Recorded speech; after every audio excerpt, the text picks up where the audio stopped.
এর শুরুতে আমরা বিজয় নামে এক ব্যবসায়ীকে দেখতে পাই। বিজয় তার লাল ভিন্টেজ গাড়ি চালিয়ে তার বান্ধবী নিশার সাথে তার বাড়িতে দেখা করতে যাচ্ছিল। যাত্রার সময় নিশা ভিডিও কলের মাধ্যমে তার শরীরের অঙ্গপ্রত্যঙ্গ দেখিয়ে তাকে প্রলুব্ধ করার চেষ্টা করছিল, যাতে বিজয় যত তাড়াতাড়ি সম্ভব তার কাছে পৌঁছতে পারে এবং তার তৃষ্ণা নিবারণ করতে পারে। বিজয়ও নিশার দেহের দিকে তাকিয়ে তার তৃষ্ণা নিবারণে ব্যস্ত ছিল। ঠিক তখনই সে তার বসের কাছ থেকে একটি ফোন পায়। বিজয়ের বস আসলে তার শ্বশুর ছিলেন এবং বিজয় তার কোম্পানিতে সিইও পদে ছিলেন। বিজয়ের কিছু বোকামির কারণে কোম্পানিটি সম্প্রতি ব্যাপক ক্ষতির সম্মুখীন হয়েছিল। অতএব বিজয়ের শ্বশুর বস বিজয়কে সভায় আমন্ত্রণ জানাতে পরিচালনা পর্ষদের একটি জরুরি সভা ডেকেছিলেন। তবে বিজয় কাজের কথা বলে সভা এড়িয়ে যাচ্ছিলেন। তিনি অনেক চেষ্টা করেন, কিন্তু তার শ্বশুর আজ তার কথা শোনেন না এবং চুপচাপ তাকে সময়মতো সভায় পৌঁছতে বলেন। তিনি ফোন কেটে দেন। বিচলিত বিজয় তৎক্ষণাৎ তার স্ত্রী অনিতাকে ফোন করে এবং তাকে তার বাবাকে বোঝাতে বলে।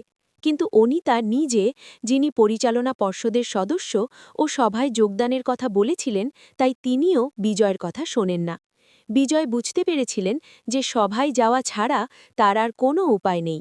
তাই তিনি নিশাকে বলেন যে তিনি আজ তার বাড়িতে তার সেবা করতে আসতে পারবেন না। কিন্তু সম্পূর্ণ প্রস্তুত নিশা একটি ভায়োগ্রা বড়ি নিয়ে যাচ্ছিল। যখন সে জানতে পারে যে বিজয় আজ আসবে না, তখন সে বিজয়কে প্রলুব্ধ করার জন্য তার ব্রা খুলে ফেলে। ভিডিও কলে এই আশ্চর্যজনক দৃশ্য দেখে বিজয় হতবাক হয়ে যায়। বিজয় আত্মসচেতনভাবে সিদ্ধান্ত নেয় যে আজ যাই হোক না কেন সে নিশার জীবন নেবে। এই প্রক্রিয়ায় তার মনোযোগ রাস্তা থেকে সরিয়ে নেওয়া হয় এবং একজন আসন্ন সাইকেল আরোহীকে বাঁচাতে বিজয়ের গাড়ি একটি পায়ে ধাক্কা খায়। বিজয়ের দুর্ঘটনায় ভিন্টেজ গাড়ি সম্পূর্ণরূপে ধ্বংস হয়ে যায়, কিন্তু কোনোভাবে বিজয় বেঁচে যায়। গাড়ি স্টার্ট হচ্ছে না, তার ফোনেও সিগন্যাল পাচ্ছি না। তাই একই সাইকেল আরোহীর কাছ থেকে লিফট নেওয়ার পর বিজয় একজন গাড়ির মেকানিকের কাছে যায়। গাড়িটি মেরামত করতে অনেক সময় লাগবে, তাই বিজয় পাশের ক্যাফেতে যায় কফির খোঁজে। পান করার সময় বিজয় একটি পরিচিত কণ্ঠস্বর শুনতে পায় এবং সেই কণ্ঠস্বর অনুসরণ করে। যখন সে কমিউনিটি হলের ভেতরে যায়, সে শান্তির সাথে দেখা করে, যে একজন নৃত্য শিক্ষক ছিল যার কাছে টাকা ছিল। শান্তির চোখ যখন বিজয় হতবাক হয়ে যায়, তখন তার মুখের সমস্ত হাসি উধাও হয়ে যায়। বিজয় তার সাথে কথা বলার চেষ্টা করে, কিন্তু শান্তি তাকে উপেক্ষা করে এবং বাড়ি চলে যায়। বিজয় শান্তির পিছনে পিছনে যায়। বিজয়ের কথা থেকে মনে হয় যে সে শান্তিকে অনেক দিন ধরে চেনে।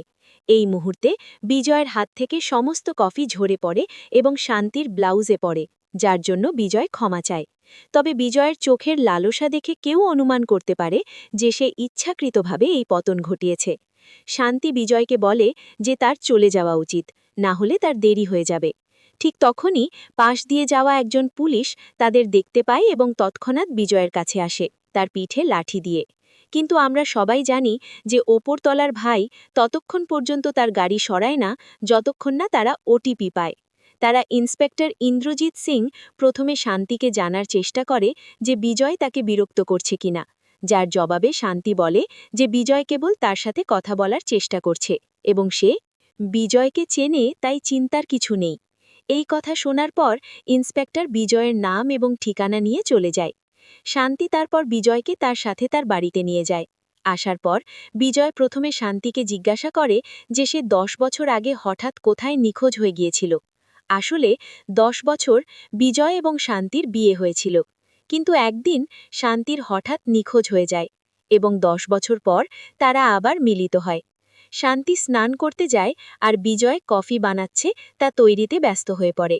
কিন্তু তার ভেতরে কামনা এত তীব্র ছিল যে সে চুপচাপ লুকিয়ে বাথরুমে যায় এবং শান্তিকে স্নান করতে দেখে তার কাপড় ঘষতে শুরু করে। গভীর কোথাও শান্তি, যে স্নান করছিল, সেও বুঝতে পারে যে বিজয় তাকে দেখছে, কিন্তু সে তাকে কিছু বলে না। স্নান করার পর যখন সে বেরিয়ে আসে, বিজয় তার জন্য গরম আদা চা বানায় এবং চা পান করার সময় শান্তি 10 বছর আগে তার হঠাৎ নিখোঁজের কারণ ব্যাখ্যা করে। সে ব্যাখ্যা করে যে যেদিন সে নার্সিংহোম থেকে বাড়ি ফিরছিল, রাস্তায় তার সাথে একজন লোকের সাথে দেখা হয়েছিল যে তার কাছে নার্সিংহোমের ঠিকানা জিজ্ঞাসা করছিল। তার গর্ভবতী স্ত্রীও সেই লোকটির সাথে ছিল। শান্তি গাড়িতে উপস্থিত ছিল, যন্ত্রণায় কাতর ছিল, তাই শান্তি তাকে সাহায্য করার জন্য তার সাথে গাড়িতে উঠেছিল। তার মনে নেই তার কি হয়েছিল। যখন তার জ্ঞান ফিরে আসে তখন সে অন্য শহরে ছিল। সে বিজয়ের সাথে যোগাযোগ করার জন্য অনেকবার চেষ্টা করেছিল, কিন্তু সে ব্যর্থ হয়েছিল।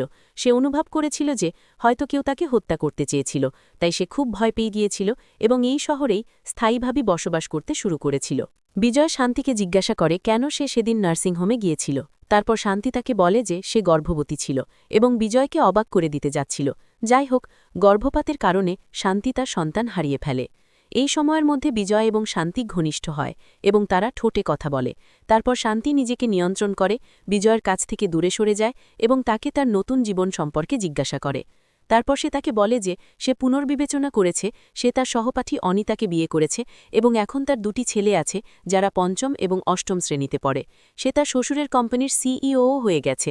বিজয় শান্তিকে তার সাথে যেতে বলে যাতে সে অনিতার সাথে দেখা করতে পারে, কিন্তু শান্তি অনিতার সাথে দেখা করতে অস্বীকৃতি জানায়। আসলে শান্তি সন্দেহ করেছিল যে অনিতা 10 বছর আগে দম্পতির অপহরণ এবং তাকে অন্য জায়গায় নিয়ে যাওয়ার পিছনে ছিল। আসলে বিজয়, শান্তি এবং অনিতা তিনজনই সহপাঠী ছিল এবং একসাথে আড্ডা দিত। অনিতা সবসময় বিজয়কে পছন্দ করত, কারণ অনিতা শান্তির চেয়ে বেশি সুন্দরী ছিল, তাই শান্তি সবসময় তাকে ঈর্ষা করত। কিন্তু বিজয় শান্তিকে ভালোবাসত এবং পরে তারা বিয়েও করে। তারপর একদিন বিজয় তার বাড়িতে একটি ঘরোয়া পার্টির আয়োজন করেছিল। অনিতাও উপস্থিত ছিল। সেই রাতেই শান্তি একটি গর্ভাবস্থা পরীক্ষার কিট ব্যবহার করে একটি গর্ভাবস্থা পরীক্ষা করেছিল, যা প্রকাশ করেছিল যে সে একটি সন্তানের প্রত্যাশা করছে। বিজয় শান্তিকে জিজ্ঞাসা করে অনিতা কিভাবে এই সম্পর্কে জড়িয়ে পড়ল এবং কেন সে তোমাকে অপহরণ করে হত্যা করতে চাইবে, যার প্রতি শান্তি তাকে বলে যে রাতে সে গর্ভাবস্থার পরীক্ষার কিট ব্যবহার করেছিল সে ভুল করে গর্ভাবস্থার পরীক্ষার কিটটি বাথরুমে ফেলে এসেছিল। পরে যখন সে গর্ভাবস্থার পরীক্ষার কিট আনতে বাথরুমে ফিরে যায়, সে সেখানে অনিতাকে দেখতে পায়। এর অর্থ অনিতা শান্তির গর্ভাবস্থার কথা জানত এবং অনিতার টাকার অভাব নেই। অন্যথায় এটা সম্ভব, অনিতা হয়তো শান্তিকে পথ থেকে সরিয়ে দেওয়ার জন্য দম্পতিকে অর্থ প্রদান করেছিল, যাতে অনিতা বিজয়ের সাথে থাকতে পারে। বিজয় শান্তিকে জিজ্ঞাসা করে যে সে কি এখনও দম্পতির মুখ মনে রাখে। শান্তি হ্যাঁ বলে। যদিও সেই ঘটনার 10 বছর হয়ে গেছে, সে এখনও দম্পতির মুখ মনে রাখে যেন এটি গতকালের ঘটনা। বিজয় বলে যে যদি আমরা দম্পতিকে খুঁজে পাই এবং প্রমাণিত হয় যদি অনিতা শান্তিকে নিখোঁজ করার জন্য তাদের অর্থ প্রদান করেছিল, তাহলে অনিতাকে কঠোর শাস্তি দেওয়া হবে। শান্তি বলে যে এখন এসবের কোনো লাভ নেই, কিন্তু তারপর বিজয়ের কামনা জাগে এবং সে শান্তির উপর ঝাঁপিয়ে পড়ে। তারপর তারা গভীরভাবে চুমুন খায়, আর কে জানে তারা আর কি করে, কিন্তু তারা যাই করে পরের আধ ঘণ্টা ধরে চলতে থাকে।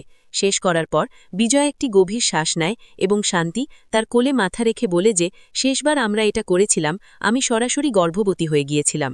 এবার যদি এটা ঘটে তাহলে কি হবে? এতে বিজয় বলে চিন্তা করো না, এবার আমি আগেই আমার তরবারি বের করে ফেলেছি, আর যদি এখনও সন্দেহ থাকে তাহলে রেড ব্লু টেস্ট করে নাও। রেড ব্লু টেস্টের কথা বলতেই শান্তি উন্মাদ হয়ে যায়। সে বিজয়কে জিজ্ঞাসা করে যে সে রেড ব্লু সম্পর্কে কিভাবে জানে। পরীক্ষার কিট ভারতেও পাওয়া যায় না, তার বন্ধু কানাডা থেকে তার জন্য এটি এনেছিল। এই কথা শুনে বিজয় অবাক হয়ে যায় এবং চোখের পলকে সে শান্তিকে বালিশ দিয়ে চেপে ধরে হত্যা করে। আসলে বিজয়ই ছিল যে দম্পতিকে শান্তিকে হত্যা করার জন্য টাকা দিয়েছিল। বিজয় জানত যে অনিতাও তাকে ভালোবাসে এবং অনিতা তার বাবার একমাত্র কন্যা। যদি সে অনিতাকে বিয়ে করে তাহলে আজ হোক আর কাল অনিতার বাবা তার সমস্ত সম্পত্তি তার হাতে তুলে দেবেন। তারা করবে, তাই বিজয় শান্তিকে ছেড়ে দেওয়ার সিদ্ধান্ত নেয়। শান্তি নিখোঁজ হবার পর বিজয় বিশ্বাস করে যে দম্পতি শান্তিকে নিয়ে গেছে, তাই সে অনিতাকে বিয়ে করে। কিন্তু 10 বছর পর যখন সে শান্তির সাথে দেখা করে তখন সে অবাক হয়ে যায় এবং শান্তি দম্পতির মুখগুলি মনে রাখে, যা বিজয়কে সমস্যায় ফেলতে পারে। তাই সে শান্তিকে হত্যা করে যাতে তার গোপন রহস্যই রহস্য থাকে।